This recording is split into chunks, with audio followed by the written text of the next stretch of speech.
Disclaimer. The opinions expressed in this show are unfiltered and unrehearsed. Statements conveyed are personal and issued to the best of the ability and knowledge of the cast. They should not be taken as conclusive facts. Does This Offend You is not responsible for any mental, physical, or emotional damage sustained by its listeners.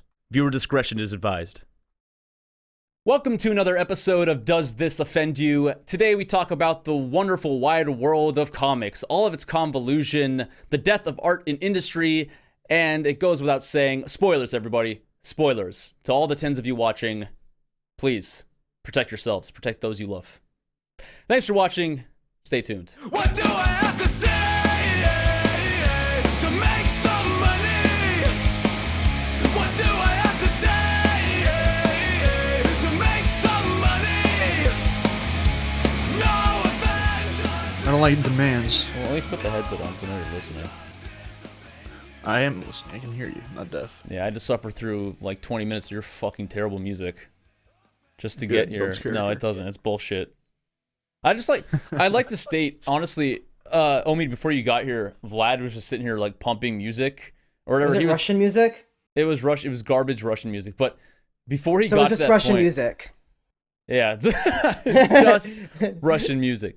But before that, he was just like singing into the microphone and singing a bunch of bullshit. And before that, I was like running around the house, just like in the bathroom, and he would just like sing to me. I think he secretly wants me. I have no idea why he's singing to me. And I basically was like, okay, thanks, Vlad. I walked to my room. I'm ignoring him. And then I put my headset on, and Vlad starts singing into the microphone here in the middle of the meeting. And it gets progressively louder and more intense and about like me and my big nose or about bullshit or whatever. And then I just didn't say anything the whole time. I was on my phone ignoring him. And as soon as he realized that it wasn't like garnering enough attention, he started blasting his fucking Russian music through my walls. And like I have no idea, but it didn't matter because I had my headset turned off. I could see what he was doing. I could hear it through the walls, but nothing was coming through my headset. And I just like to say that Vlad is like a textbook, like just attention seeker. As the more I ignored him, the louder he tried to get so people would pay attention to him. I think he just really wants to all he really wants deep down is respect from his father, but he's never gonna get it. You know what this reminds me of? Have you seen Meet the Fockers when they were trying to push the the self-soothing thing where the baby cries, he just wants your attention, and what's his name? Robert De Niro's character was like, no, we're teaching the baby how to self-soothe so he doesn't like cry for attention anymore. Yeah, I remember that. I feel like Vlad's parents have just given him all this attention and he wants the same from you because you're his mom now. He doesn't live there anymore. First off, yeah, Papa, get your facts straight. And Number two, what are we talking about? Also, like, Danny, remember we talked about this last week. He wants to fuck you. So you're his mom now. I never denied that. You're his mom now. This is gonna happen. Yeah. In your sleep. I had to say, This is like a twisted Oedipus complex right now, and it's very concerning. Yeah, especially since I sleep in a room like right here, like a couple feet away from Vlad.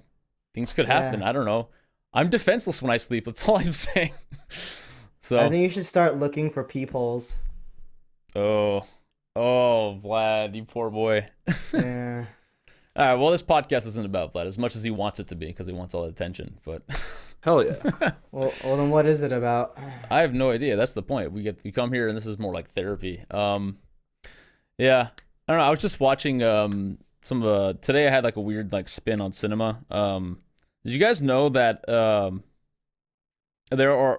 tried putting together a list today about like the most characters, so the most recurring characters the actors have played in like the history of cinema. And like you think at the top of the list there'd be like some prominent actors who like did some amazing roles and they would come back and they kept doing them until Johnny Depp.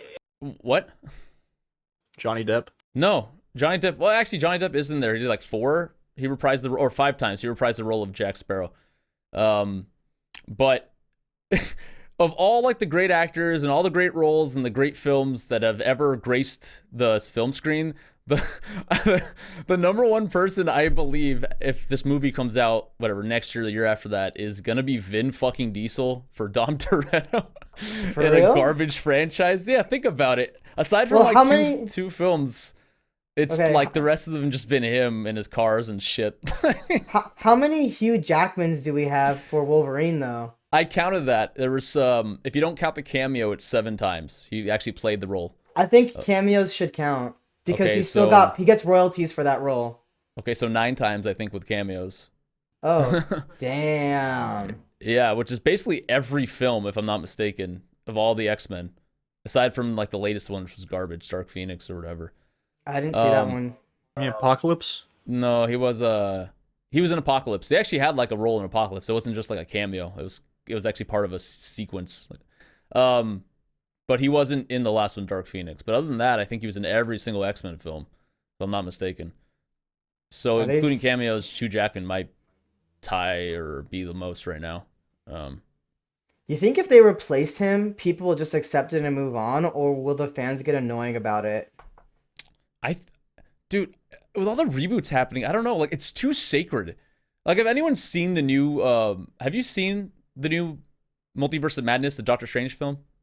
It's Yeah. garbage. It's a fucking cash grab. I wouldn't call it a cash grab, but I wouldn't call it non-garbage either. No, because they did something unique with it. Okay, I'll get to that in a minute, but they brought someone back. They brought a couple people back or added new characters, more cameos and stuff. But yeah, the MCU is basically just putting like a couple more notches under people's belts for these recurring characters. And I wouldn't be surprised if they brought back Hugh Jackman, because I know he's like I know Logan was gonna be his last film, and what a send off that was. That was amazing. What a great performance, a great like film, and like the acting was like on par. The story was great. I loved Literally it. Like, the best. I don't want to see, as much as it would pains me to say this, I don't ever want to see Hugh Jackman as Wolverine ever again, because you desecrate that performance and what that meant. Because that was a culmination of 17 years of this guy being in your life, if you do appreciate comic book films or films in general. And then, Dude, if you don't want to he's see gone. Wolverine versus Deadpool, I don't know what you're talking about. Oh, cash grab. Speaking of cash grab, you want to see that? Fuck you, Vlad. You fucking hypocrite. No. No, literally, first off, Hugh Jackman literally said that one of the only movies he would come back for to do would be him versus Deadpool, specifically because he wants to see that live action performance. Him and Ryan Reynolds, who are actually friends in real life, have been trying to maybe push it.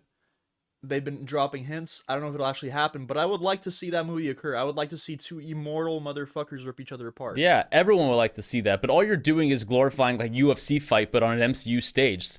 Who gives a shit? Yeah. Did you say immoral or immortal? Immortal. Yeah. Like, Okay. yeah. I was like, immoral. I want to see Hold 2 on. immortal motherfuckers rip each other apart, and that's going to be Deadpool and Oh, Wolverine. fuck I you, wanna see them Vlad. You kill discredit each other. yourself with every other sentence. Cash grab. Oh, but I want to see Wolverine versus Deadpool for Because for it no would be an reason. interesting thing to see. It's an old-timely fight that people would be There's a crazy lot of to things see- people to want to wanna see. pass on. There's a ton of shit I want to see, but not at the expense Listen, of people want to see Wolverine and not Deadpool. at the That's expense where of people the have been art. fondling each other's balls Dude, over. you love reboots. You're that kind of But person. but you're saying that Scarlet Witch as the villain is not enough of a cash grab. It has to be something else. Scarlet Witch was just... Problem is with Scarlet Witch is what a lot of people don't seem to understand is she in the MCU is probably the most powerful character to date currently. She literally can... She's like God. She's that powerful. And the fact that they've dumbed her down so much and made her this like ditzy blonde who can't really control anything and has like emotional problems makes me go like, what am I watching? I don't like that. At least try to keep someone like give her like raw abilities of like literally bending the reality to her whim capabilities. They don't let her do that. No, well, they kind of did. They just gave her a weakness. But they pretty much let her bend the will of anything she wanted. Like, she attained what nobody else could, and then the only way they could stop her was emotionally. Yeah, I mean, I don't want to spoil the movie. That's why I don't want to talk about it. But she could have done more with in regards to her ultimate goal of wanting to control what she wanted. And the fact that she couldn't was to me kind of like, you literally are God. okay. You have the power to do what you want. The fact that they're not letting her is dumb. Well, I don't know. now Like I said, they dumbed her down a lot. now it's on Disney Plus, so I think it's fair game at this point. People can just watch it if you don't. I mean, No, I'm talking about the multiverse. it's of on Madness. Disney Plus right now, so it's fair game. I think. Is at it? this point. Well, I mean, it's been a month or two since it came out, so whatever. We're not spoiling shit for people. Don't watch this Yeah. podcast. To the tens I of people think- watching this, don't watch this podcast if you haven't Yeah. seen it. Okay, anyway, the Yeah. point being is that she could have Okay. summoned those kids into her world. She could have made them love her, all that stuff. She could have done all of that. But they didn't let her. Vlad, you're, Instead, they wanted her to you- pull on her heartstrings. Did you watch WandaVision? Yes, I've seen WandaVision. So they kind of created a caveat where she couldn't bring her kids or Vision back. You like, I know, and that's what I'm saying. That's bullshit because she can. She is literally God. That's like she is such a broken character that she can do what she wants. She can materialize out of nothing what she wants. Yeah, but That's how powerful she is. okay, Vlad, you're missing the point. Do you get how convoluted comics can be? Like you're saying that course. Wanda or Scarlet Witch is yeah, historically she's been one of the most powerful, but there's also been like a power struggle between like a multitude of characters in the Marvel universe, not cinematic, but just the comic book universe. And there've been a multitude of stories just like on top of each other, ones that erase other stories. It's so fucking convoluted. They have to pick like a version of Wanda that isn't just almighty and all powerful. Just like they had a version of Thanos that didn't just like there was a version of Thanos that just could have just wiped everyone out, and then you wouldn't have a story, you wouldn't have an MCU. It's not compelling is the problem. You need someone with weakness, you need someone with story. And I don't know why you call her Ditzy Blonde so much as she was just a crazy person. I think those are like, She wasn't she was crazy. insane. She was not insane. She got fucked up. She had down the line. post-mortem depression because of her fake kids that died, and also her real Vision that died. I know. She got fucked up. My point being is that I agree with you that you need to have a good story, and you can write a better story than that. I'm sure. It's just it felt like lazy writing, and it felt kind of like a cop out and a cash grab. I didn't feel like there was really any good storyline there. It literally felt like they were pulling on strings, trying to pull in all these characters. They brought in all these like major MCU heads for the Illuminati, all this stuff.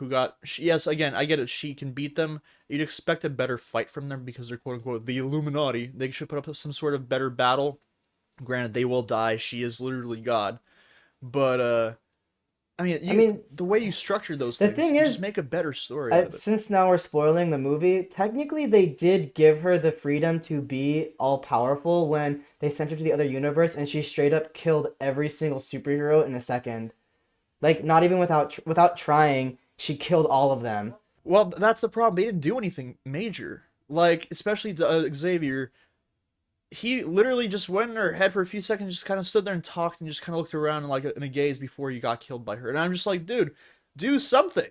Like, you're in the one. I'm sure he's not stupid enough to think that, oh, I'm inside of a regular person's head. Like, he knows he's in the Scarlet Witch's head. He knows how powerful he is. If you're really in that kind of position, you're in danger. You're gonna move the fuck on and try to get your things sorted quickly, not like ramble and stick around and get lost in thought the way he was to get your neck snapped. I'm sorry. It's the way they develop these stories. Sometimes they really do make good stories. Well, maybe that Professor X wasn't as smart. I mean, we saw from the Spider-Man movie, they had all three different Spider-Mans. Some of them had webs that come out of their skin, and other ones needed cartridges. Like, they had different versions. Peter Parker's the only so one. they had complete freedom to fuck with the heroes and how intelligent they were, how combat ready they were. But as far as brute force goes, knocked all of them out. When it comes to the mind thing, I'm pretty sure the mind reading thing is more of a metaphor, and Scarlet Witch from the beginning resisted it potentially. Like, who the hell knows? Who cares? You can't really read into it that much, because if you look for plot holes, it's not that hard. Like, the biggest criticism of the Thanos arc was, why didn't he just double the resources? They had to make him genocidal because now he's clearly a villain. They also made him stronger than the Hulk, which is literally not consistent with anything. Thanos can't beat the Hulk, but they made it so that in a fist-to-fist fight, he beat the shit out of the Hulk. Unrealistic. So in regards to Thanos not doubling the resources, that's because the source material where originally Thanos wasn't trying to wipe out half the world to to save the world with resources. He was trying to wipe out the universe because he was trying to impress Lady Death in the comic books. Okay, well there's no one version of the comic books. Like, yeah, this isn't that version. Yeah. You can't dissect comic book movies because the plots are always like, Infinity War, specifically the Infinity Arc, which is what Infinity War and Endgame are based on. Thanos is trying to wipe out half the world in the comics because he wants to impress Lady Death. That's why they changed the story. They try to kind of stick along the sides of he's still genocidal, wiping out half the universe. They just didn't.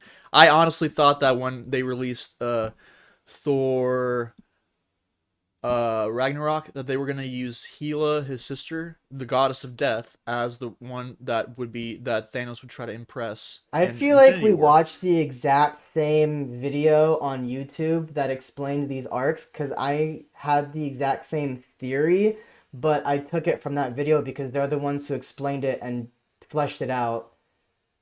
Am I off here? Did you watch a YouTube video that gave you that theory? No, I just watched. I knew the story, and that's why when I saw when she told him, "I'm the goddess of death. What are you again, brother?" And that's why I was like, "Hey, so she's probably gonna be Death, who Thanos tries to impress." But they never pulled that. They just made him try to save the world by wiping out half the population of the universe. Fair enough. Which I was like, okay.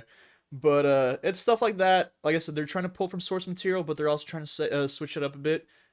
I figure, from me personally, I think that Endgame and Infinity War were both decently well crafted. Yeah, they swerved off the original source by quite a bit, but they still kept it to, somewhat of the ideals behind it. With in regards to Thanos and Hulk, I don't know what degree Thanos has because he was a Titan. I think it wasn't a Titan. He had Titan disease. That's why he was blue. But I think he was a Celestial. And as a Celestial, he got that Titan virus that turned him blue, which is why his family rejected him in the comics, and he became very arrogant and despised his own people, and then he ended up killing his own planet. So Thanos, his story, but my point being is I don't know how strong he is compared to the Hulk. I don't know if he really was able to whoop his ass in the comics versus the way he was in the movie. I don't know. It doesn't matter. Yeah. Because there are different versions of each character. There's also a World Breaker Hulk who literally crushes planets with one punch. But why would they put that in the movie? Red Hulk, World War Hulk. I know. There's as a writer, you have to be you have to create something that people are going to watch. It wouldn't make sense to make every character outdo one another. Like I said, there's different versions of all these characters that could conceivably beat the others in whatever one super mega blow or whatever, something ridiculous. It doesn't make an interesting story. That's the problem. Same thing. I mean, the other thing is they're gonna be interesting some way or another because Thor, for instance, in the MCU versus the comic book, in the MCU he's stronger than Odin. In the comic books, Odin is stronger than Thor. Always has been, always will be. Thor is just not as strong as Odin. Versus in the MCU, he's magically stronger. Why? Because it probably sells better. I don't know. Nobody wants to see. Is he strong? What's the evidence that he's stronger than his dad? It's from the lore. If you actually read it through, they explain that for whatever reason. In the lore of the MCU, where in the MCU? I'm asking where in the MCU do they say that Thor is stronger than his dad? Because when Thor Ragnarok occurs, when Odin is dying, Odin is reassuring him hey, you can handle this. What's to come? You have the power. You have the strength. You have the raw energy. The hammer is just a tool for you to focus your power with. Without it, you are still more powerful than even me. He pushes him to be you're gonna be fine. You don't need You don't need what was the hammer's name called? Mjolnir. Yeah, he's you don't need it.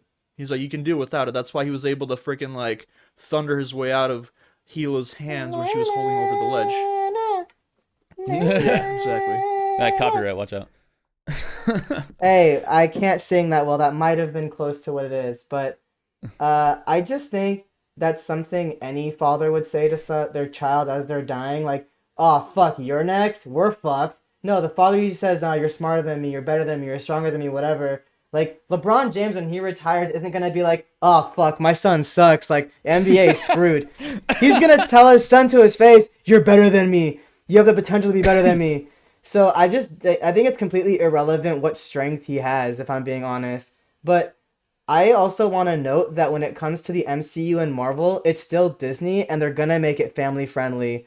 That's going to be their number one priority, and that's why they have limitations where shows like Invincible or The Boys don't have those same limitations. They can be as raunchy and crazy as possible. I don't think DC's trying to attract as many kids as they're trying to attract our generation. So DC has the freedom to be a little bit more raunchy and gory and crazy, but the MCU is always going to be limited by how far can we push this before we have to change it from PG-13 to a rated R movie. Well, let's be perfectly. I agree. Let's be perfectly clear. DC's not trying to attract anyone. Their movies are garbage. If they were, their animated films are good. I think if DC was trying to attract children, they would make the movies a lot less complicated. I think they're trying to appeal to only our generation because we're probably the last ones, mainly millennials, are the last ones that actually remember how epic they were. but they also can't be riding on Christian Bale's coattails anymore. Like they have to take care of themselves and figure it out. I mean, I'm just putting it out there. The animated movies they make are still fire. Well, yeah, the And Batman ones people who especially. Oh, those are great. I mean, yeah, Justice League, all that stuff, they're great. In regards to their movies recently, I really surprisingly enjoyed what's it called, Suicide Squad 2. It was done by James Gunn, the same guy who directed Guardians of the Galaxy. He directed in a way that it made the movie feel like a comic book, with all the innuendos and the scenery cuts and all that. It felt like a comic book, which is good. Problem is, DC also tends to hire on problematic directors, and like the Justice League being the prime example. Not only did they have two different directors who jumped in and kind of, had to pick up the pieces of the one previously, and then the other one had to come in afterwards and try to clean up the mess that was left by the second one and kind of put it together to have an extended cut. It's a whole mess. They don't poach themselves good directors. MCU has a good track record of finding decently good directors. Again, I did not like the director of who made Multiverse of Madness. He has a bad track record. Hence, the movie also was not very good in Well, my they're book. also limited by reputation. Was it they again, everybody knows that Disney is trying to do this whole like, diversity push, and they're getting in trouble for all the like the LGBT stuff they're adding into their movies. And so if anybody has any scandal, they cut them out. Versus DC, we're like, well, fuck that. We'll do whatever we want. Everybody is just kind of like, we'll just take the best talent regardless of their background. But I think Disney is trying really hard to polish up their reputation and make it clean. Which is fair because James Gunn, when he was having legal issues, because he made Guardians of the Galaxy 1 and 2, or the first one, then he got into trouble legally. Anyways, Disney cut ties with him, and then people and DC picked him up. He made Suicide Squad 2, and he made Peacemaker, both epically done movie and shown in my book. Then he got pressured by Twitter users. Disney got pressured by Twitter users being like, "Hey, bring him back." So he came back to direct the next Guardians of the Galaxy, and he'll be doing the third one. So I agree with you on that. Disney does have a very pretentious fucking history of trying to keep their asses clean, which usually ends up biting them in the ass. Unfortunately, nobody has clean hands in this world, and if you want good stuff, you have to go for the talent and stop being such a fucking fairy about it. I I just don't like the fact that they're just vulturing directors from Disney. Like, I'm talking about DC now, because my problem is with the Suicide Squad versus Suicide Squad is that the Suicide Squad is highly formulaic. He literally just took everything he did already with the MCU. Which one's the Suicide It's Squad? the one that first you one or the like. second It's one? the reboot. Like, don't even get me fucking started on DC and their reboots, because they just hit the reset button every time they don't like a result, and it just tarnishes their material. All right, that's number one with Yeah. DC. Number two, That's Warner Bros. For yeah, you. okay. I guess it's Warner Brothers, the parent company on these films. Number two is that when you start getting, like, they also brought in Joss Whedon from the MCU also to do what was it? Justice League, before they brought back Zack Snyder to finish up his vision of it. So Really? they're taking, because they see success in their competitor, and like, we could take their director, put it in our film, and expect the same product. And the reality is, they didn't. They got none of that. Like, whatever James Gunn did for the Guardians of the Galaxy was already, it's been done. I don't want to see it copy and pasted on DC's material, which is exactly what we got. It's the same exact formula, but with a rated R film, and I didn't appreciate, like, it was fun to watch. Sure, it was better than just regular Suicide Squad, but the bar wasn't really set that high to begin with.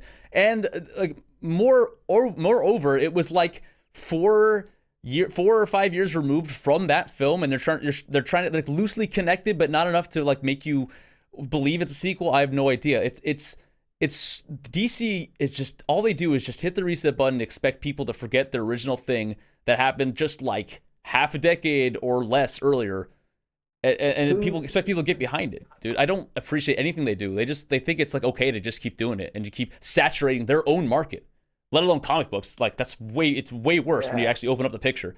Yeah. All I'm gonna say is that MCU unfortunately has a very good track record of finding good directors. DC, or specifically Warner Brothers, does not. And when you see somebody who is capable, why wouldn't you want to go and quote unquote poach them? It's not easy finding a good director, I guess, because from Warner Brothers' experience track record, they suck at it. and maybe it really is that difficult to find somebody who's like cultivated and organized enough to produce and direct and, you know, mobilize a good storyline for everything and just to get the right eye on the shot. Not everybody can do it. Yeah. James Gunn, whether you like him or not, he is good. It's just like He's very sports good. teams when they poach a coach or assistant coach or attempt to poach a best player off a team. Like, if you can make a better product and you can offer them more money, go for it. Like, you don't have to, it's not too far-fetched to expect these people to jump ship once they get a bigger contract, because now their value goes up. I will say, like, something that pissed me off. I remember when the Warriors picked up Kevin Durant, and that pissed me the fuck off because I was like, dude, that's a cheap fucking move. Which I can see Danny's perspective on, but that was like that was a player, and he wasn't running the whole show. He was just like an extra bonus point for them to use. Versus with a director, when you have that, which is essentially the person who is trying to organize the entire team to do something, it's a different story. You do want the best, and poaching in that sense can be beneficial and make sense for it. It's not like you're going to pick up one player specifically who's overpaid, and it's kind of a bitch. Quick question: Who is the one that directed Star Wars 8, the second movie with the Rey series? That might have been Zack Schneider. Abrams. Schneider? J.J. Abrams, I believe. J.B. Abrams, is it? right? Yeah. So he's Okay, the one right. that fucked Abrams. up the series, and they brought back the director from the first one to fix it again, right? Yeah, I think because he made it that everybody can be a Jedi. yeah. So I think that's the biggest issue there was that they had to flip flop, and Disney trying to change directors midway through is what really fucked everything up. At least for me, because you could tell that the story and the storytelling shifted between movies 7, 8, and 9, Yeah. and I was like, this is garbage. I have seen no merit in it. I'm not even like a big Star Wars fan. Like, it just seemed like they wanted to backtrack everything they did from the 8th movie in the 9th one. And you're completely right. The Yeah. problem is for me with the recent trilogy of Star Wars is that they literally remade a crap ton of scenes from from episode 4, 5, and 6. Like, Oh, a bunch yeah. of the scenes they made correlate exactly to that, and I was like, dude, new content. Drop the story. Like, I get you guys, you want to wash your hands off of Anakin, the Skywalkers in general. I get it. Wash them off and move on. Like, you don't need to keep tying them in, because now they left it on that Rey Palpatine, who's now Rey Skywalker, is still alive, and she's gonna go around doing whatever the hell she does. I don't know. I would have been a lot happier had Star Wars and Disney specifically jumped back into the Old Republic and maybe did a movie on Darth Revan from the KOTOR series, because that was an amazing story for a video game, which would make for an even better movie if they did it right.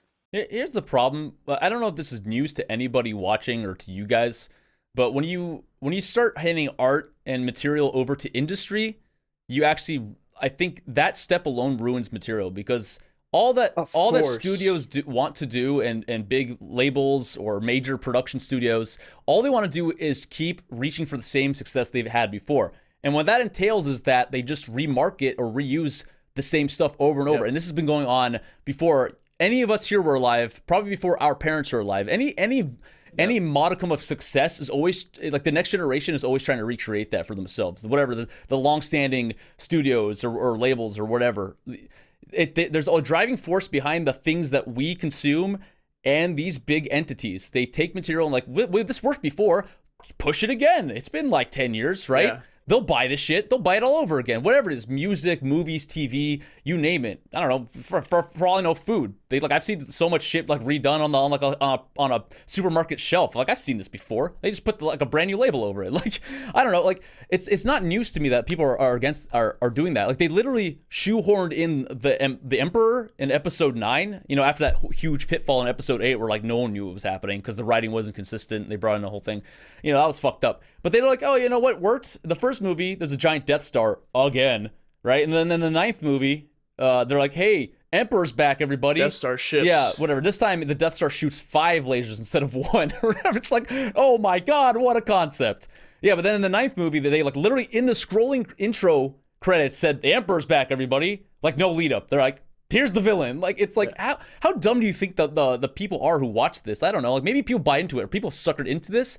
or are like, Yeah. and people are just happy with it. I don't know what it is, dude. Like, cinema and art is just, it's dying, and it's blowing my mind that people keep rehashing this shit. Like, going to watch the 7th Transformers movie, like the first 6 were any good, and people are Yeah. like, studio, yeah. So I think once the people, goal is Honestly, yeah, I don't know. Sorry, I think their goal is to appeal the next generation though. They're not trying to appeal to the people they already had, and I think that's one mistake that they make. Like we can all give respect to Pixar and Toy Story because Toy Story was literally made for our generation. Every single movie consecutively got a little bit more and more mature for our generation so we could follow that arc. I, for example, don't like the movie Cars. I know some people our age that do, but for the most part, I don't like Cars. But they still made a trilogy or whatever out of it because there was a demographic that enjoyed it. It's their movie, though. And I think the problem with Star Wars is that they were trying to shift the generation. They were trying to take it from the generation that it started with, which is mostly millennials, and they tried to shift it to the new crowd because they want it to grow from there. That might have been their biggest mistake because the millennials, every time they make a new arc, the generation before hates it, but the new generation loves it. Why? Because it keeps up with them. I don't think they care about us too much. You know what series actually very sad got fucked up by J.J. Abrams because he's the one who made it in the first place? Ninja Turtles. Was the Clover. No, Damn it was the Cloverfield series. Oh, I remember when Cloverfield came out back when I was a kid, and I watched the movie theaters as a kid. I loved like that whole entire monster attacking, just the Statue of Liberty head hitting fucking New York streets and almost crushing people, or there's like little spider shits eating people, and just the nukes and everything. It was great. Cloverfield Lane after was okay. It was like more small scaled, more privatized, aliens invading type of thing. Not too crazy. But then they make Cloverfield Paradox. Fucking hot burning garbage. Holy shit. God damn it. I never saw that one. Yeah. It was on Netflix. And it's fucking absolute I've never horse seen shit. any of And I these.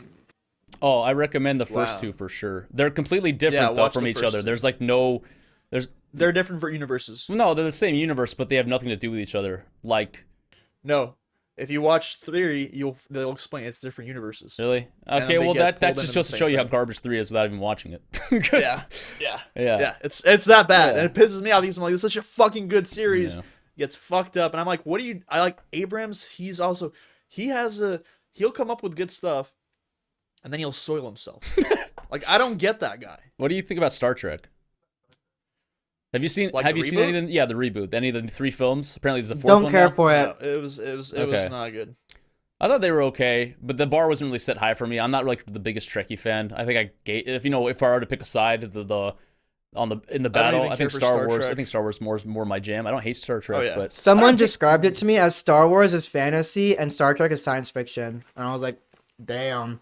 I guess Shots that's fired. I guess. Yeah, it's I pretty don't good. know. Sure, let's go with that. I don't know. I don't know. I don't care for any of them. That's fine. You don't have to. I will acknowledge their place in artistic history, not just cinema history, but 100%, their 100%. phenomenon. Yeah. Actually, back to what we were saying about. I didn't actually finish my thoughts. It's been like 20 minutes, but the director argument is like you can bring in good directors like Abrams or whatever, or Gunn. And I think, do you not acknowledge Sam Raimi's line of work for the Multiverse of Madness? I don't like Sam Raimi. He has a bad track. So record in maybe my book. it's a little biased that you don't like his films, because I think what he does is good. I'm not even a fan of horror, but when he, like the first 2 Spider-Man films, he did those, right? They were great. Okay, then you They like were what he, great. then No, you like some of his work at least. I liked Yeah. I liked no, like I said, Yeah. he had this first 2 were good, the third one was trash. And like he was like, "Oh, I wanted to make the 4th one." Now he's talking about doing it now, and I'm like, "Dude, him and Abrams both have that unfortunate, like, they both rub me the wrong way now because they've both created good things in the past, but then they just soil themselves. And that's where I kind of scratch my head. I'm like, why are you soiling yourself? Why were you able to do such good golden work at one point, and now you can't hold your shit together? What's going on? Do you need a break from cinema? Do you need have some time to go woosah and jack off so you can get your head back on track, or what's going on here? I don't Yeah. get it. Like any talent, you get old and it gets more difficult to kind of keep up the level like that you're at.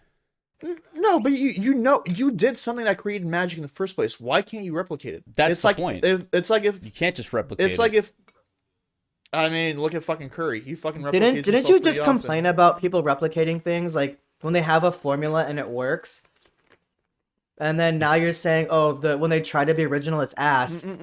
Yeah, go ahead, distinguish. The difference is if you're the one who originally made the magic and you know how to make it work and you can write your own original story, I'm fine with you replicating the same magic that you had.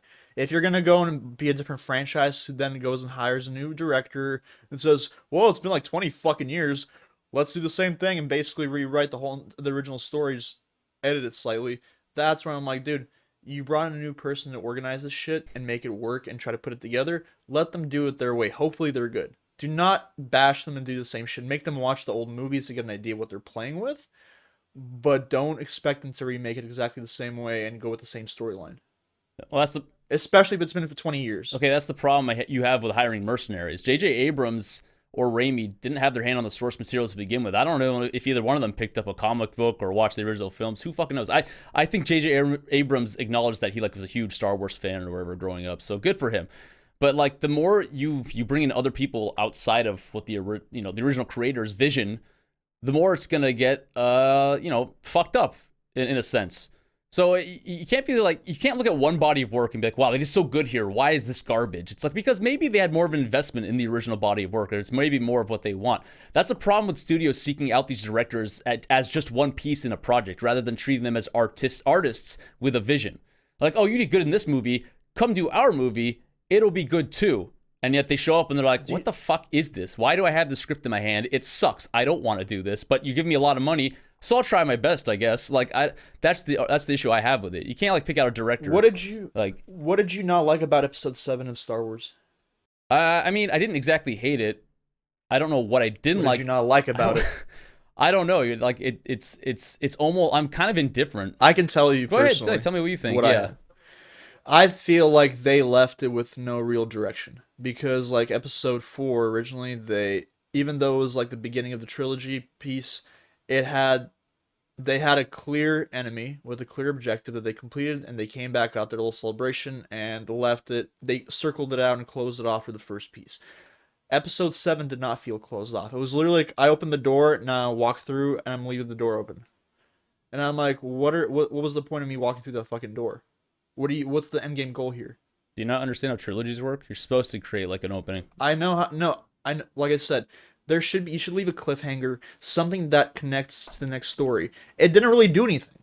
It just it set things up. Which again, they reshot a bunch of shit from the original trilogy for episode 7. Yeah. And then there was nothing that really drove you. Then in episode 8, they introduced Snoke, and Snoke's kind of like the focal point, and you're just like, okay, he's dead now. Cool. And then out of nowhere, they drop fucking Palpatine back in on 9. Oh, I created Snoke. I'm still alive. Yeah. It's like, dude, you guys have to. The beauty of a trilogy is that you leave a cliffhanger. It's like, look at stuff, I don't know, like fucking Hunger Games. Hunger Games, you know what they're working towards through the whole entire series they had. They're trying to overthrow this regiment that's essentially starving them. And like with the newest trilogy of Star Wars, they brought in the First Order from buttfuck nowhere. They're like, hey, we got a new setup now. We got a brand new empire that we have to deal with. They just kind of showed up, like no explanation, nothing. They just kind of showed up. So, and they have a planet. They have a star killer planet thing, blast or laser, whatever it's called. You have no background, and so to me, that's where I was like, what is their direction here? Why can't you give us more like? That's why episode 4 was a good start, is because you came in there, you had the guys come together, they worked to destroy the Death Star the first time, they completed their objective, came back out the celebration, but left enough information for where you felt the first part closes out, where you're comfortable and you're ready for something new to come along. They didn't do that with the new trilogy of Star Wars at all, like whatsoever. All right.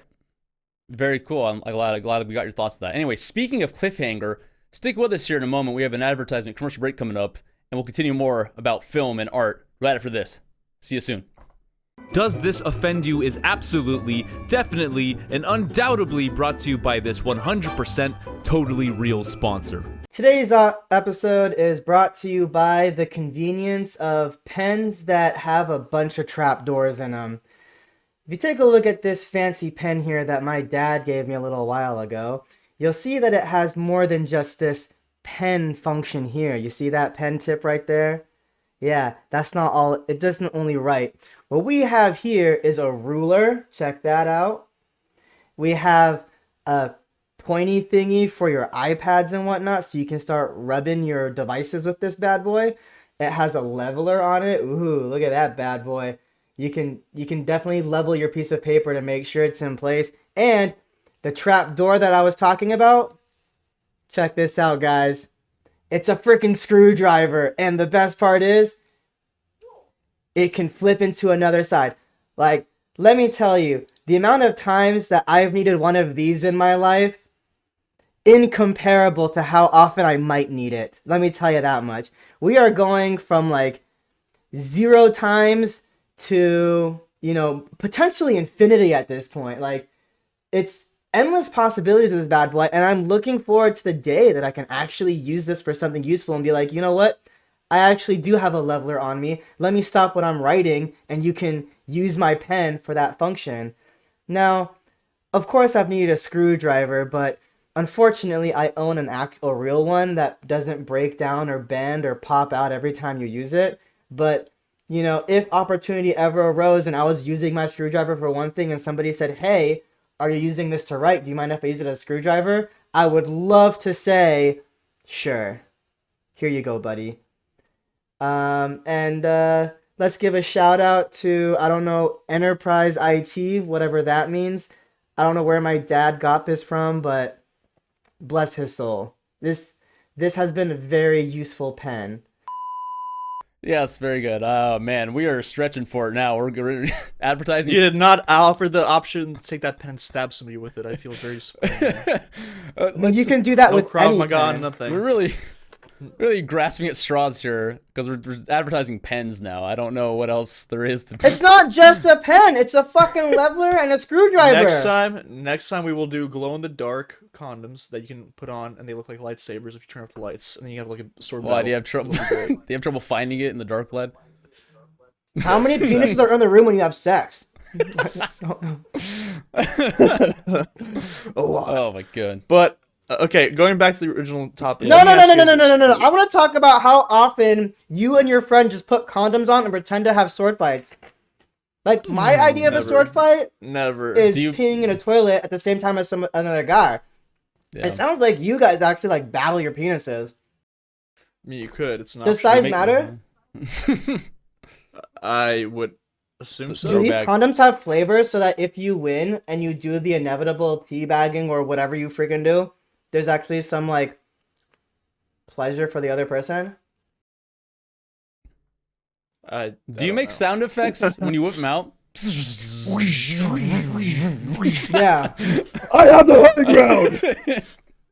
Can you have a double-sided lightsaber? Like Darth Maul? Oh my god. No, it's a strap-on on top of your dick. Oh. It's a double-sided. Fascinating. Oh my god. And Yeah. how do your balls play into this? I don't know. See, I don't think about these things. God damn I it. think you do, and that's You're why you're throwing me off uncomfortable. of You know, this. for someone who's been trying to get my attention all day today. I'm not trying to get your fucking attention. I literally play music that I come in here to play, and I fucking talk because I feel like we're awkwardly sitting in silence doing It's nothing. okay, Vlad. We'll cross swords So- one day. Just keep working at it. Please don't. No, but serious Okay, question. yeah, going back to go ahead. I want to the conversation. This is I'm serious. asking is, what is we all watch, The Boys. What makes The Boys such a good show in your opinion? I Because think it's it's just yeah. Go ahead. it's somewhat it blurs the lines between originality and parody, which I love. I If think that makes any sense. I think the appeal is that it humanizes superheroes because when we watch Marvel movies, superheroes are either like at the pinnacle of morality or they're villains. But this movie actually is like, what if this person grew up as a superhero? How jaded would they be? And the closest thing we see is professional athletes. Like Steph Curry is being held up as this moral being, and he's the face of the NBA because, not only is he a champion, but he's a family man and he doesn't swear and he's religious and whatever. So he's great. LeBron James swear. kind of becomes a villain because in the media you're seeing a lot of things about him.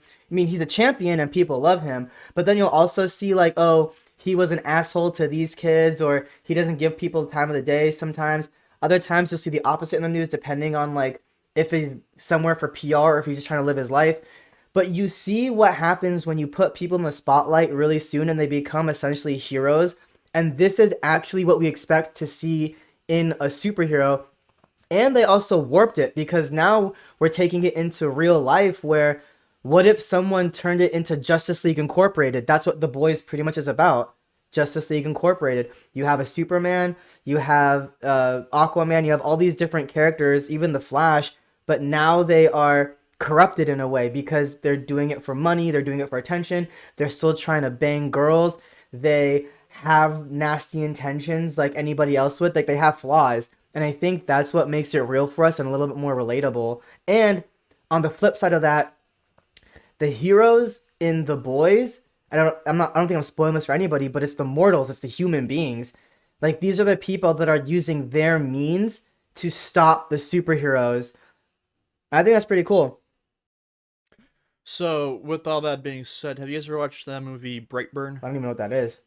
I haven't seen it, but I've seen bits and pieces and I know the concept. But go ahead and explain it. Brightburn's basically the Superman story, but instead of Superman being, the Superman, he turns into a psycho, manipulative, murdering machine. Oh, And it's basically Superman as a kid, but he turns evil and massacres everybody and everything. is it the same as Red Sun Superman or like the Russian one?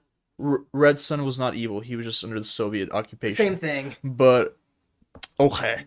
Anyway, That's biased, ignoring you're a that. communist. Stop trying. Yeah.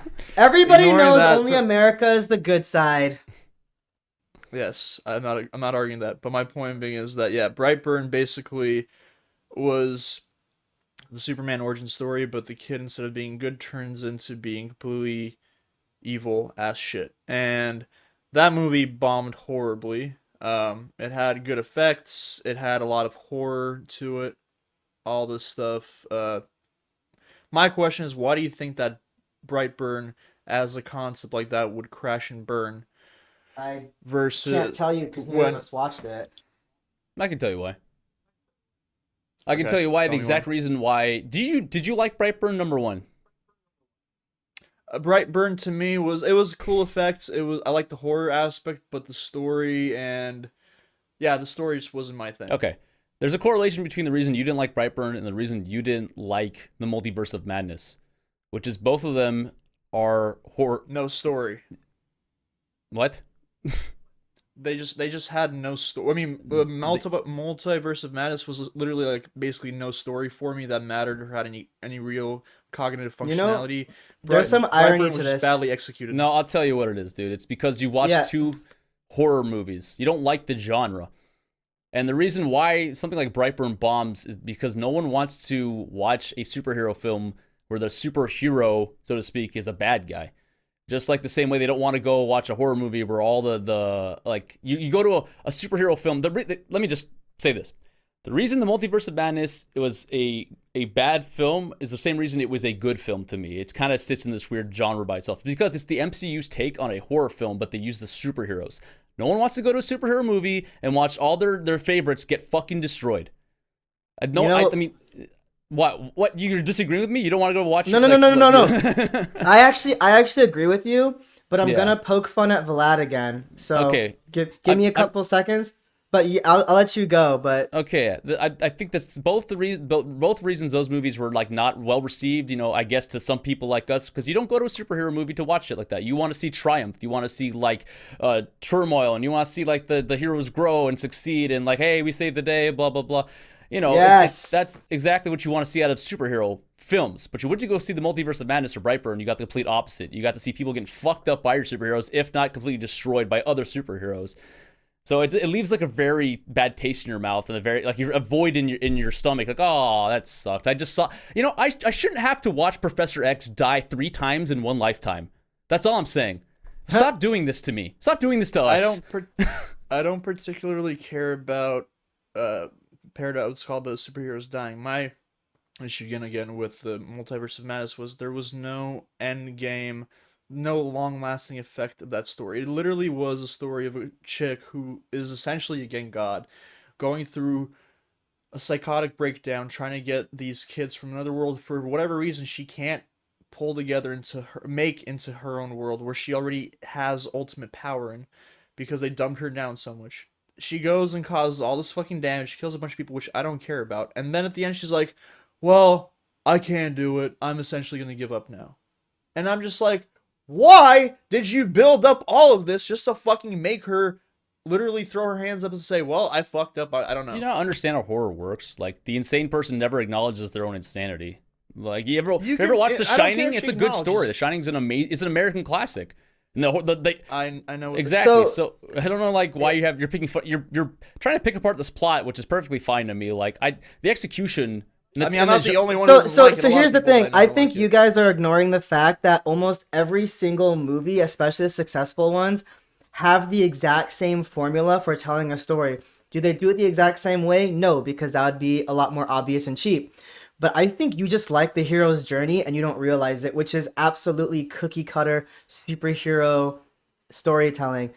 I'm not someone that knows much about literature or anything, so I can't describe the nuances or anything about a hero's journey storytelling, but it's the exact same format that even Rick and Morty uses whenever they film an episode. I forgot the names of the creators, but their least favorite episode was the Avengers one because it didn't follow that plot line. I personally love that episode. The Revengers, I think is what they called it.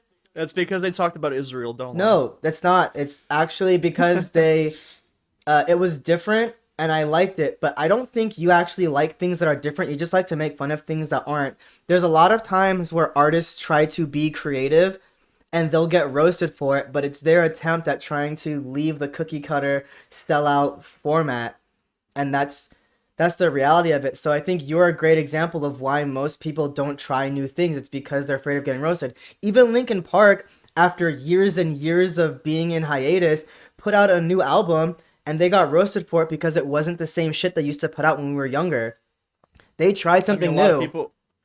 A lot of people roast fucking Eminem because new music isn't what it used to be before. Exactly. Doesn't mean that he's not a good fucking rapper. I know, I'm like I said, the problem is, for me at the end of the day, is I don't care if the hero wins or loses. I don't care about like you're calling it cookie cutter shit. I care about you having left an imprint that will last me, because, for instance,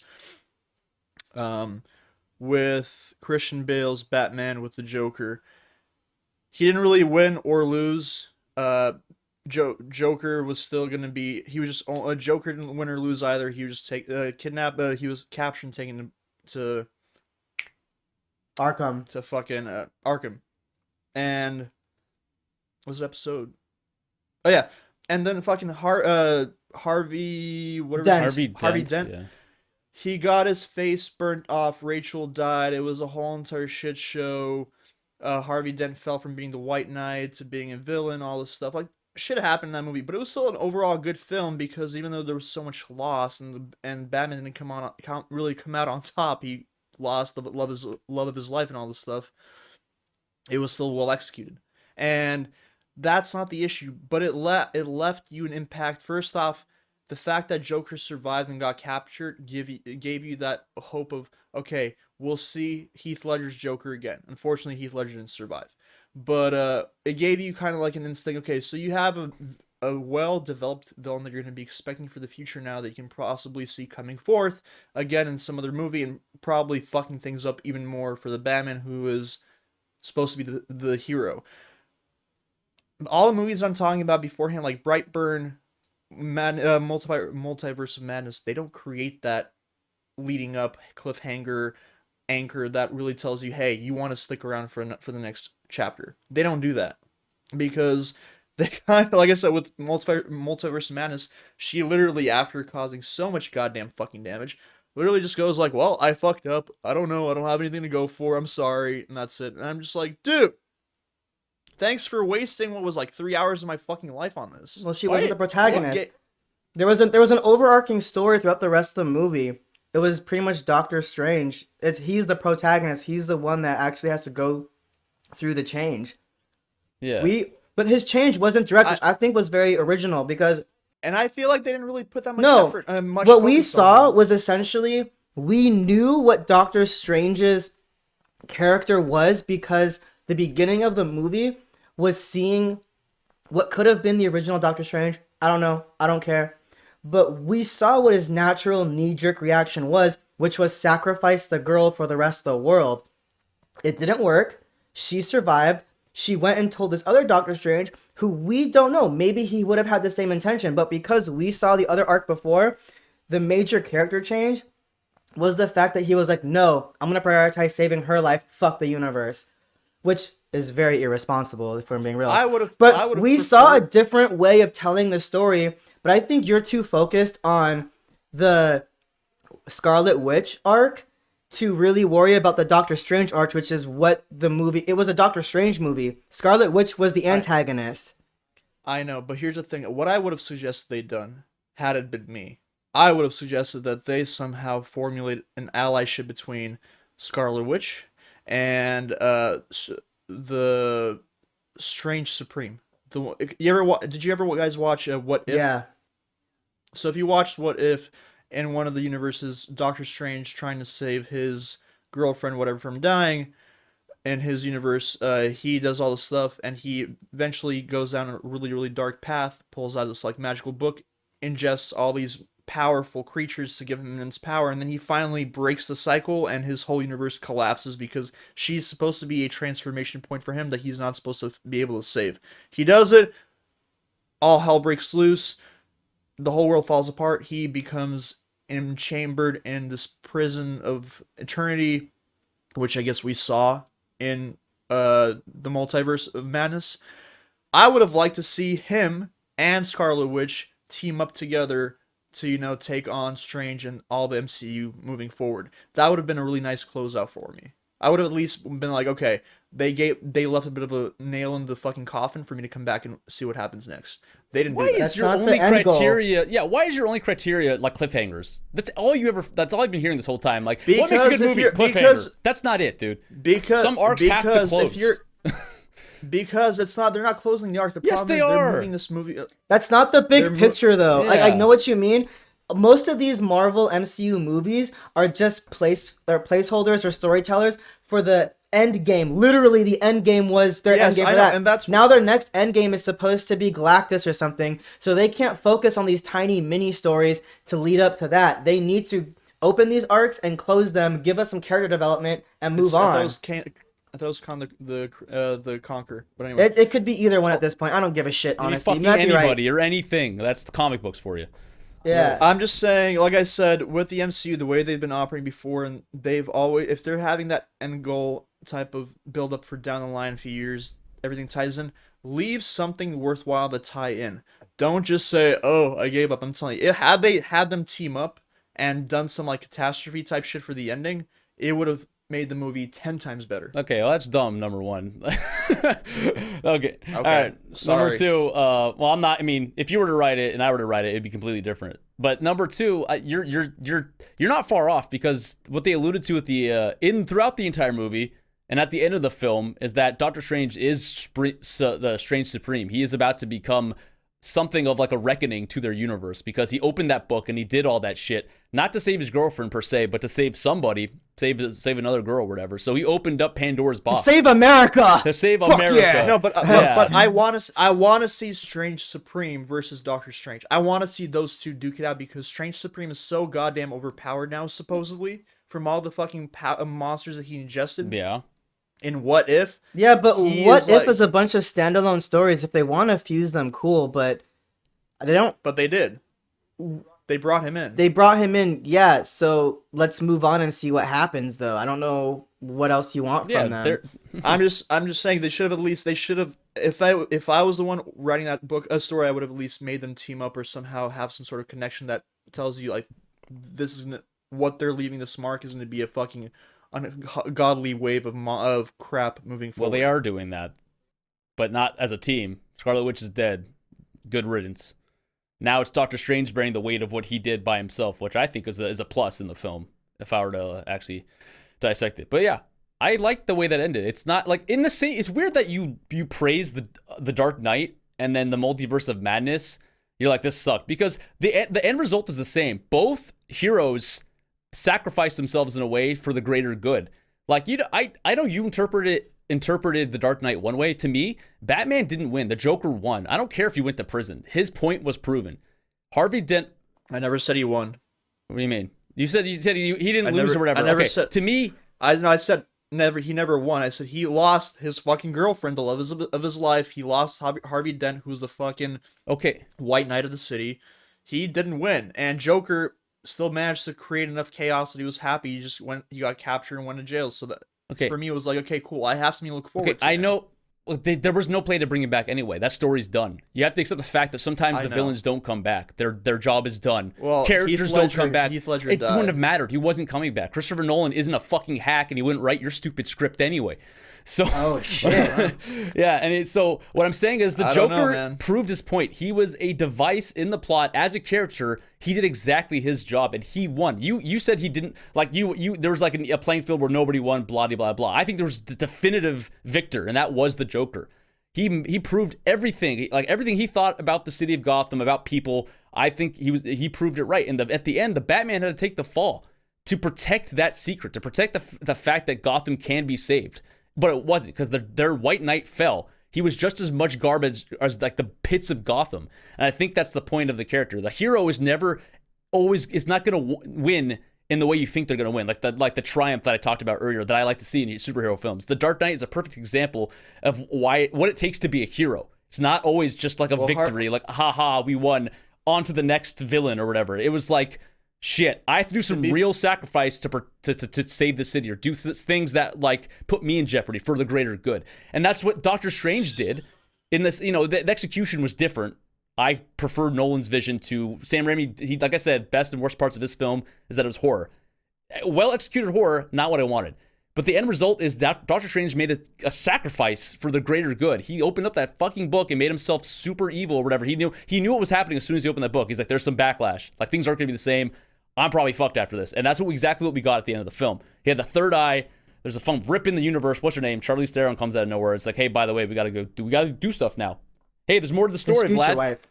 Future wife, sure, whatever. Like he did the same exact thing. I don't know why you hate one and the other is For the is bad. record, Harvey Dent was not garbage. He just wasn't able to. But he got to twisted. handle the heat. He was corruptible. He was corruptible, He like was not anyone able else. to handle the heat in That's the the kitchen. point. You get it. Congratulations. Yeah. My point being is that he wasn't garbage. He had good intent. He built himself up, promised he couldn't handle Vlad, the he heat. died garbage. He He's kidnapped the commissioner's family and was gonna shoot a kid. yes, we understand. He That's the lost. point. He couldn't handle the pressure. He broke. It happens. Unfortunately, not everybody's fucking Batman. Yeah, but that's Bruce the Wayne's a bit Joker's different. point. That's the point, and that's why the Joker won. And I'm not saying that he didn't win. Yeah. I'm saying that the person who didn't win was Batman. Yeah. He did not win. I said that Batman ended up losing because he lost Rachel. He lost Harvey. Yeah. He couldn't But he save Harvey. Dent saved from those the city two losing. ships full of criminals and innocent people. Like in like a small victory, or I guess the big scheme of things, he saved more people, but he lost a lot more that day. Yeah. It was Yeah. a Pyrrhic victory, if you want to call it that. Sure. But yeah. Whoa. A lot of comic book heat. All I'm saying, I think DC just has a lot more potential than Marvel. Yeah, But The Boys and Seth Rogen producing these movies, DC has better stories. I'll they agree. squandered it. They squandered every opportunity, and I don't want to see a They DC fuck film up for the next movies. 20 years. Yeah, They because fell I'm talking about behind. They movies. fuck up. Yeah, they fell behind. I want to see James Gunn make more movies, or I want to see fucking somebody like Seth Rogen come in and make just- DC movies because they make it I better. just want a good film. Like Seth Rogen's doing something to comic books that DC should be doing with their material. The Boys is a better DC comic than anything DC's produced. Warner Bros. Sucks ass. not It's just what it Yeah, is. that's the sad reality.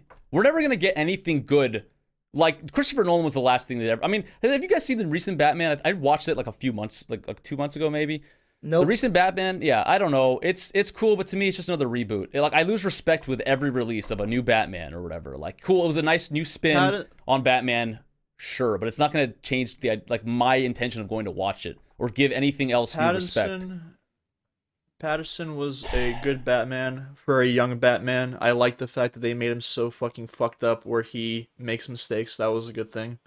I'm not sure if I'm really crazy about the new Joker that they cast, Yeah, and I'm not too crazy about. I think I was showing Danny the other day. If anybody actually watched the show Gotham, there's a I watched it. character who plays. There's a character who plays Joker in it. Yeah, and incredible. I Yeah. think that he would be a fantastic Incredible. fucking casting. I I agree. liked it. I liked He's his like the best rendition. character in all of Gotham. He was the best played Yeah. character. At least the first version. I wasn't fond of the second, but the first one was, yeah, on point. And I think that he should. A lot of people have been pushing and petitioning for him to get an actual Joker role, but nothing has happened so far. I really hope down the line somebody is smart enough to pick him up for an actual Joker movie and make like something. Ironically, he's Hysterically pretty much crazy. at age, isn't he? He is. Yeah, no, he is. He's making. They're making the Star Wars Jedi Fallen Order and Survivor right now. The second one, he's playing the main character as the Jedi. They're using him. He's getting new roles every day, so he's moving up. He was in a different show where he played a gay guy before that. He's getting boosted slowly. I've seen him in different I just things. want Yeah. them to. I want him to be picked up for fucking for Joker. I think he would be a fantastic fit. Just get him a good make it a good bloody movie. Like let him unleash his madness for Joker? the way he is intended. Yeah. They already think did that. I want to see him unleash. They I already think did that. DC would be way better off if they did lean into the fuck it, we're the gory, raunchy one. We're gonna make this as realistic as possible. I think that's their best move. That's the boys. Yeah. Right. But like, also they did that with Joker, literally. Joaquin Phoenix. No one remembers that? oh, I saw that, but Joke- Joker was more of just, it wasn't even a DC movie per se. It was more of just like a film about a man's descent into insanity. Yeah. It but they- It wasn't you know- really the Joker movie. It was just a nice name to add to get more views, I think. But they could have literally not had that be the Joker, just had it be any psychopath. Yeah. You want to have the beauty of seeing the Joker be crazy with resources. Okay. Yeah. The Joker with Joaquin Phoenix was crazy without resources. I mean, no one's gonna go watch a movie called Arthur out of the blue. So No. I guess slapping the DC label on it is gonna work wonders for sales. I don't disagree with that. Yeah. No, yeah, you're right. The movie was basically just some guy slipping into insanity, and Joaquin Phoenix did that really well. I feel like didn't they announce that they are going for a second film with Joaquin Phoenix's Joker? and they're supposedly they're making the chick who played Harley Quinn. I'm sorry, yeah, the chick who played Harley Quinn, she's going to be played by Lady Gaga's playing Harley Quinn in the second one in a musical. Oh. I- So Margot Robbie's not coming back. She's No. not. She said she's retired. She's taking a break with the role for a while. Because that would make it Aw. way They're more great- they want it- convoluted. So they want to have Lady Gaga take over in a musical who turns into Harley Quinn, which I don't know how that correlates to the original story because she was a doctor, but A okay. psychologist. Nobody cares, 'cause- Psychiatrist. You can just rest assured Psychiatrist. Warner Brothers is going to ruin it, whatever it is. We'll see, man. We We Joker have was good seen. with. I I dude, mean, I so know far this they're is just that- throwing a lot of money at it. It's just like Marvel won the race because they threw a bunch of money at something, got the star power, and put it out way earlier. They won the race. That's Well, just how what- it works. Well, the problem is they conceived it as a race. That's the reason why DC sucks. Marvel took their time with each product and it took a 10-year journey to get to Endgame, which I thought was a fantastic film. A lot of good storytelling, very little plot holes, if any.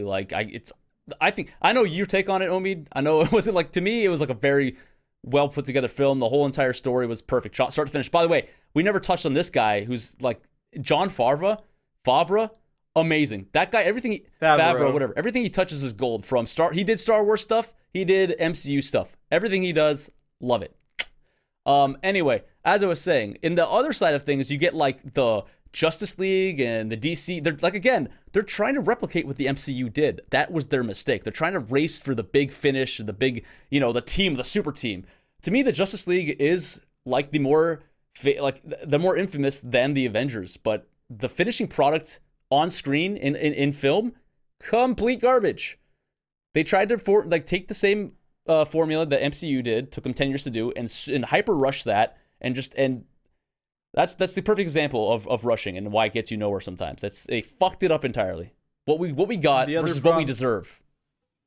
The other problem is with like Justice League with Batman, for instance, they didn't capture certain things of magic. Like for instance, in the animated series of Justice League, Batman really does not give a flying fuck about the Justice League. He tells them like, yo, I don't want to deal with you guys. They're the ones who kept pushing him and pulling him like, hey, work with us. He went as far as to figure out all their weaknesses in case they ever go berserk to kill them. And they got mad at him. And he's like, look, motherfuckers, you asked me to join you. I'm going to take my precautions to make sure that I'm safe and the world's safe in case you guys start fucking up. And Justice League for this one, he's the one going to collect them all and building all this. And I'm like, why? Why is he out poaching them? Like, try to stick to the source material. He doesn't like the Justice League in the comics. Stick to it. Make him be an asshole to them who tries to treat them like shit for even trying to work with him in the first place. That's where DC, again, Marvel does a pretty good job of trying to use source materials. DC is just trying to fucking, or specifically Warner Bros. Is trying to, like Danny said, throw money into this crap, but they don't take their time and find good directors, good producers, and have writers who can make an actual good script. That's, at the end of the day, the issue. I don't know. Yeah. Oh, I'm tired.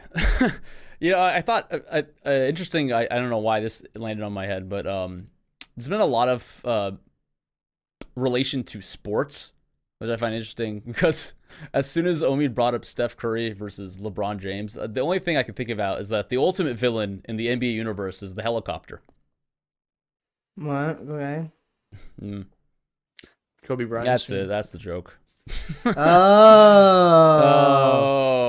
Oh. Is it too soon? Oh, no. No, it's not. I've been We making actually- jokes way sooner. Yeah, we had made jokes on this podcast right here. If you want to take a look at that one.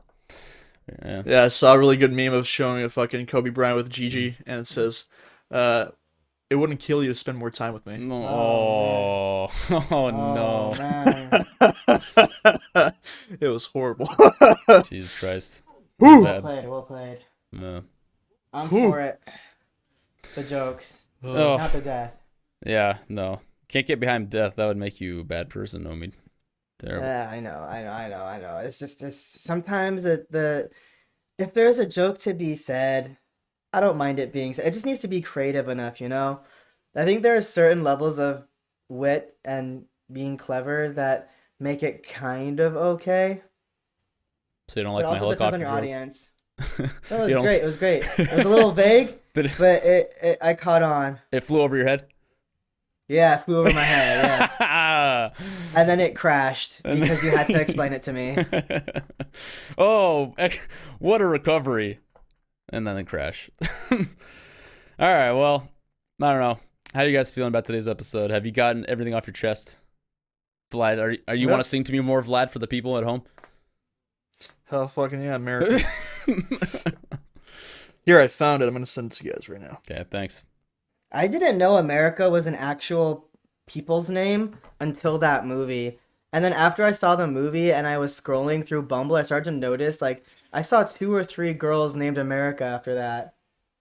Well, wasn't America originally the name of some sort of Italian explorer, which is where the name came I have from? zero Amerigo fucking clue. Vespucci, which is how America got its name. If I remember my Yeah. 5th grade history. Yeah, so there was an actual guy named America who that's where the name came from. Sure, I guess. Oh, interesting fact about that. I don't know if the writers intended this, but the fact that America can't dream is like a metaphor for the American dream being dead. I don't know. Am I looking too much into it? I think you're looking too much. I don't know. into I thought it was interesting. But again, yeah, I don't know if that's might be too deep for that film in the MCU, but who knows? No, it's kind of up their alley. Yeah. Maybe. Yeah. Maybe it's too Wasn't real it- for the folks at home. What month was that movie released? February? That March. was March. Yeah. Never March mind, then. Madness. Never mind. Yeah. I have a dream. Does not apply on this one. That might be too on the nose. Yeah. I'm literally sweating. This is a pretty invigorating conversation. Either that or there's my room is just a hot box right now. It's hot as Yeah, fuck. the weather's been fucking nuts lately. But enough about that, because everybody knows a good podcast centers around conversation about weather. All right, so Sweaty ball suit. yeah, before we go into just the tremendous monotony that is weather, this has been another episode of Does This Offend You? That is Vlad. That is Omid. I am Danny. Don't forget to like, share, subscribe, and comment below. Tell us in the comments about your favorite comic books, about your favorite film, or how much you just hate all of it altogether. Doesn't matter. Next week, we talk about bootsy cats and bootsy cats and bootsy cats and bootsy cats. Okay, I'll stop. Thanks for watching. See you soon. Just